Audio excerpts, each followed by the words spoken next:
Welcome to the World United. Welcome to the World United. I'm Constantin from Romania. I'm yoga teacher and Ayurveda therapist in a small city in the northeast side of the Romania, near the Ukraine. In a space where, in our county, for example, our country has 40 counties, and I live in the county with the highest number of Christian churches in the world. So it's a very intense place for spirituality, let's say. And I began to teach yoga in 2014 here, and it was a little bit difficult to come and to teach an Eastern non-Romanian culture and to bring it here. But I observed that the people begin to understand that this world connection between people and the cultures, it's more important than the local ideas that can sometimes be rigid. Do you hear me, or? Yes? Okay, perfect. Yes, we hear you very well, Cosmin. Thank you. Yeah, perfect. And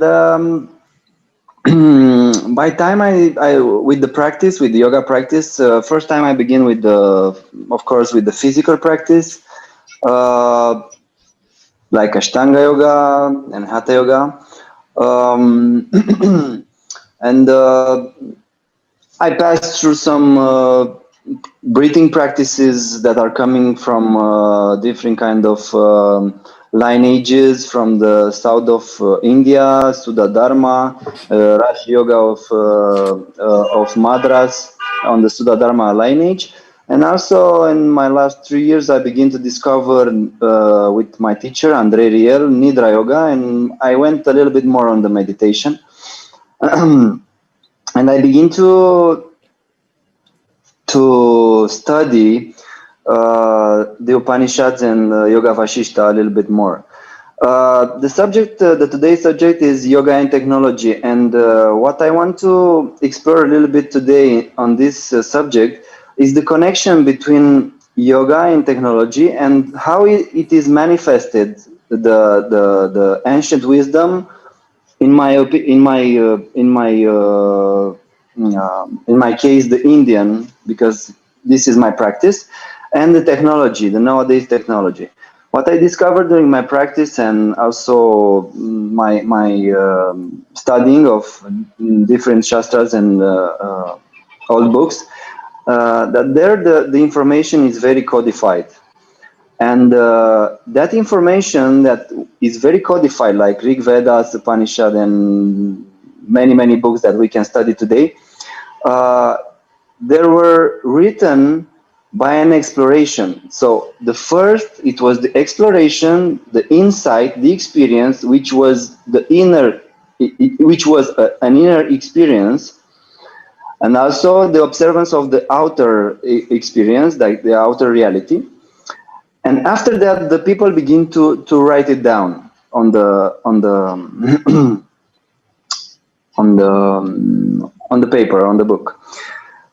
Which is the connection now between the yoga practice and the yoga and the technology that today is connecting us more and more. We can see different kind of technologies that are helping us to come more and more inside, like meditation app and so on.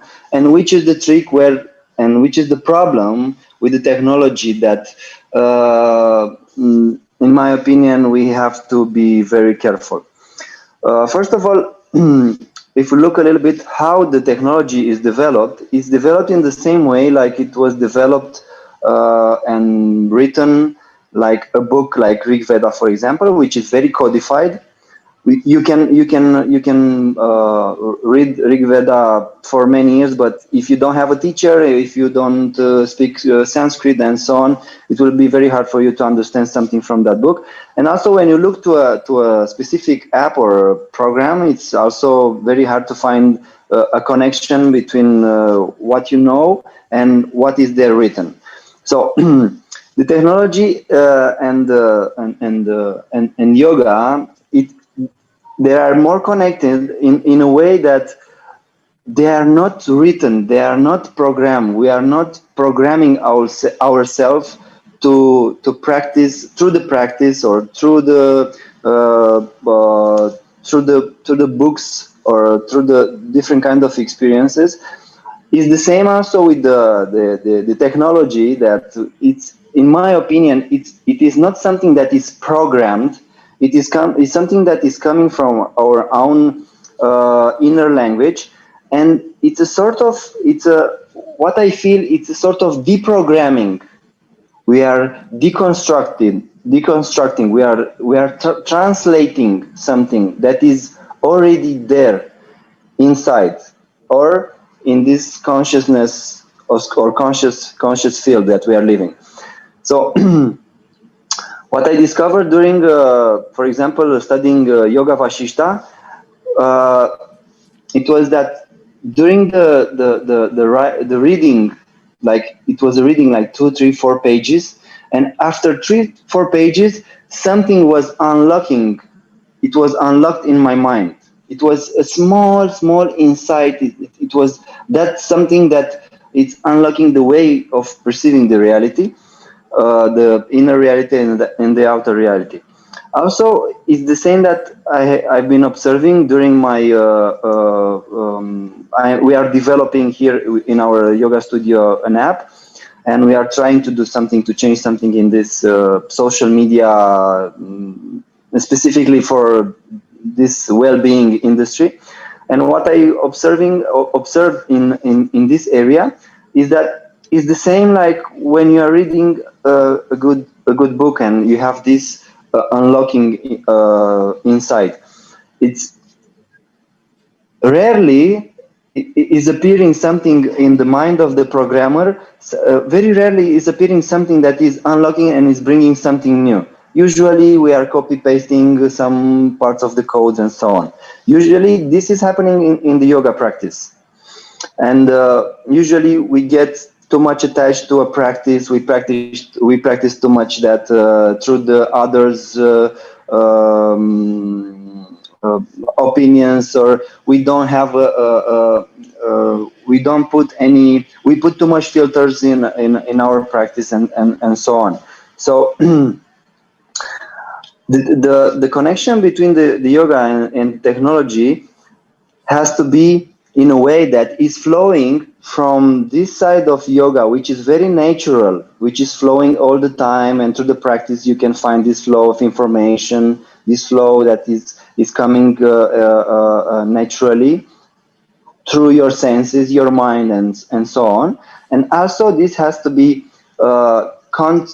continued to be let it to flow in this technology, because the technology is programmed. And when you program something, in that moment that you have written the code, and you have written the code with your mind, after 1 second that you written that code, it will gonna be changed.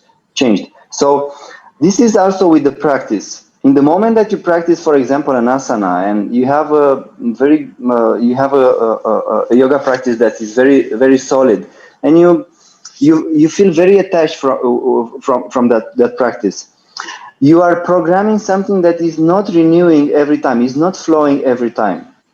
And this is the problem in this moment with the technology, because and the yoga, and I feel that here is a little bit like not a conflict, but still we have to work a little bit more to find ways of putting the practice that is online, or for example what we are living right now, what is happening right now, and and this connection has to come natural, has to come in a way that we can put the practice, or we can bring the yoga practice and other practices that are coming from anywhere in the world together in a language that is not limited in this rigid codifying way of putting the technology in our daily life. So the yoga practice, if you look a little bit more deeper into the yoga practice also is a technology, because we can find different ways of breathing, different ways of teaching or experiencing asanas or different types of meditation. And if we go a little bit more deeper, we find that these are technologies that are helping ourselves to come to a more pure and more clear reality.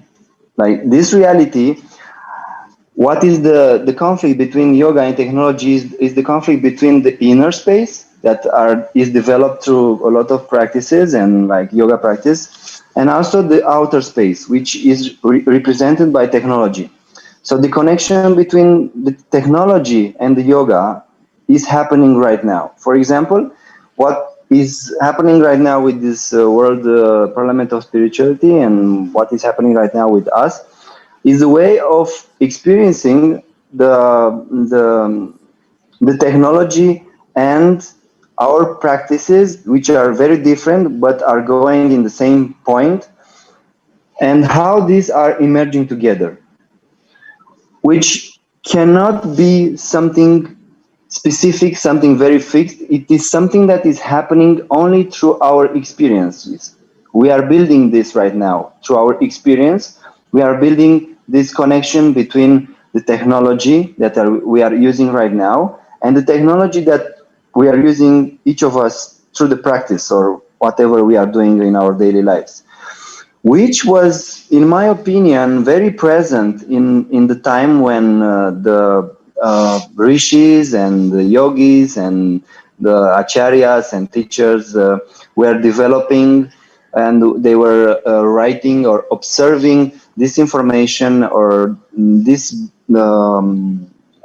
practices that we are using right now, and we are call it yoga practices, and the technology that they were communicated somehow between them. They were thousands of kilometers, and they were having almost the same practices. They are venerating the gods in the same way, and we can find very common practices in the old cultures. So that means that the connection between the people in that moment, in that period of time in the past, was very strong. Also, now we are developing this connection, which is more stronger than last year. What is happening right now? We are developing and we are establishing new connections that were not available. Not because they were not available through the technology, they were not available through our own perception of this disconnection between the technology and the yoga, for example. For example, to be more clear about this connection between yoga and technology, I'm living in a city which name is Piatra Neamț. The name of the city, which is a little bit, it was a little bit changed in the last 200-300 years, was Piatra Neamț.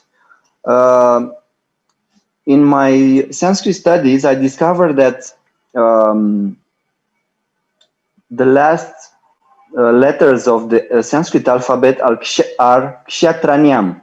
Kshatranyam, Kshatranyam.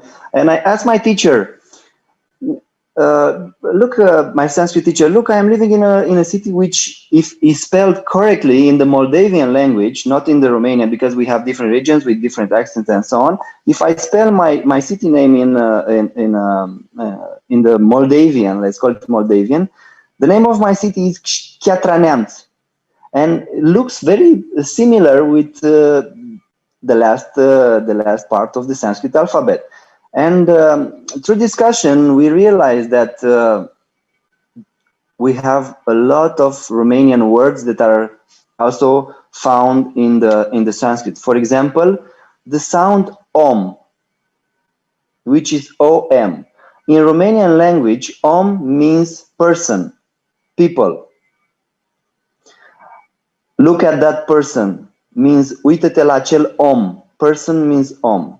For example, sat, om, tat, sat. Yeah, om, which is om, tat means everything in Romanian, and sat means village. Means we have very strong connection in our villages. We can find very pure people that they are living very like yogis. They are not going out from that village. They are taking care of the animals. They are 100% sustainable and so on. And I found some connections between Sanskrit and Romanian language, which is a very old language. And also, when I go a little bit more deeper into the searches, I found that there is a connection between the culture that was living here on the area where is my city, and also the Ukrainian, East Ukrainian, and the Moldavia, which name is Cucuteni Triptilian culture, which was between 9,000 before Christ and almost 2,000 before, like 10,000 years ago, which were working with the ceramics. They were venerating the goddess mother, like for example Durga in the Sanskrit, in the Hindu, like, or the Sanskrit history, and they were having the same pattern, spiritual patterns, and a lot of words that are coming from the old Latin, which was before the Latin that we know it. It's the same like the Sanskrit language. It's almost the same, with almost 300 words, the same words like in the old Romanian, let's call it, or the vulgar Latin. They were calling it the vulgar Latin and the Sanskrit. And when I went a little bit more deeper into the informations and the searches, I found that the Himalayas mountains are connected with the Carpathians mountains through Russia, Afghanistan, and so on. So I discovered that it was almost one united culture, with, of course, with different habits and languages and so on, but the root of the culture was the same. And the way of communicating, it was through a technology which now is, we can call it consciousness, but also the consciousness, the processes that we are experiencing right now through this machine, like laptop and Zoom and so on, was, I think, was through the intuition and through the meditation. So the meditation processes brought the people together in the same culture, even they were from Romania, or even they were from India or Pakistan or Africa, or I don't know, India and China and the other side of the Himalayas. They were having the same spiritual practices almost.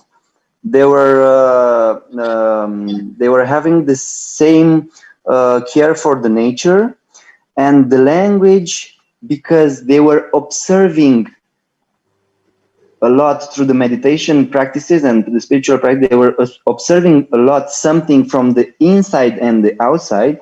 The language was the same, because, for example, during a meditation,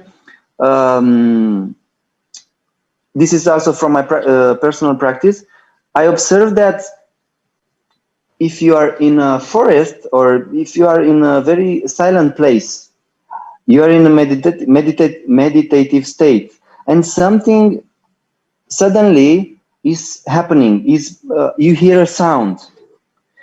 You don't know what is that sound.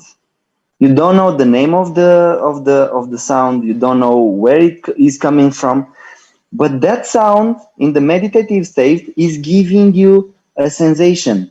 Is giving you, that sound is vibrating and is giving you a sensation. And usually, if you are listening very deep to this sensation, you can see that you can observe also the word that is vibrating in your mind. So also, now if you close the video right now and you don't see me anymore, you can perceive also a sort of language, a sort of communication. And also this way of putting my experience, my meditative states, and this experience that we have it right now is through the technology. So we can find a little bit more friendly now after this lockdown, this connection between our practice and our inner states and inner experiences, and this Zoom experience and this technology that I think was not so well accepted by the Sanskrit scholars and the yoga teachers and so on. And now I feel that the young spiritual practitioners and guides and so on and teachers are coming more closer to the teachers that were old, like they were not having a very strong experience by with the technology and so on. I feel that now we are coming together through the technology, and we are a little bit more closer, like before March and before the pandemics. But in what I want to mention here is that we don't have to go in that side where we lose the human connection. We don't have to go on that side where the technology can